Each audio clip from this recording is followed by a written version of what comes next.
Thank you సుమా గారు. నాకు సుమా గారు అంటే చాలా ఇష్టం. ఆవిడ ఉంటే కొంచెం హ్యాపీగా ఉంటుంది. ఆవిడ జోస్ ఇస్తారు అందరికి. డార్లింగ్స్, ఎలా ఉన్నారు? బాగున్నారా? మొన్న జపాన్లో ఇది ఇలాంటివన్నీ చేశాను. మీకు కూడా మీకు నచ్చిందని ఈ పిల్లకి కూడా వేసుకున్నా. చెల్లో ఇంతమంది వచ్చారు, ఇబ్బంది పడుతున్నారేమో, చూసుకోండి జాగ్రత్తగా. యా అండ్ ఎక్కడి నుంచి స్టార్ట్ చేద్దాం?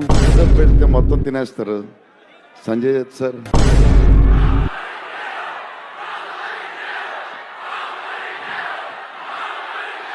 నా స్పీచ్ ఇలాగే ఉంటుంది బోరింగ్ అని చెప్పి బాహుబలి జయ అంటున్నారు కదా, ఎప్పుడు ఇలాగే చెప్తాడు. ఒకరోజు ఎంటర్టైన్ చేస్తా, స్టేజ్ మీద షాక్ అయిపోతారు మీరు అందరూ. లవ్వే అంతా లవ్వే. తెలిపాడు కదా, రండి క్లియర్. నీ ధైర్యం నాకు ఎప్పుడు రావట్లేదు. ఈ సూట్ వేసుకు రాలేకపోతున్నాను ఫంక్షన్కి.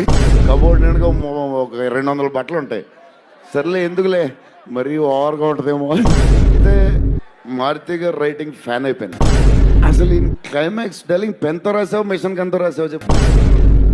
డార్లింగ్ 15 ఏళ్ళ తర్వాత ఎంటర్టైన్మెంట్ ఇచ్చాడయ్యా, మరి చూసుకోండి. డార్లింగ్ ఈరోజు కొంచెం ఎక్కువ మాడినా వస్తుంది, అప్పుడప్పుడు వస్తుంది. ఒకరోజు ఎరగదీస్తా.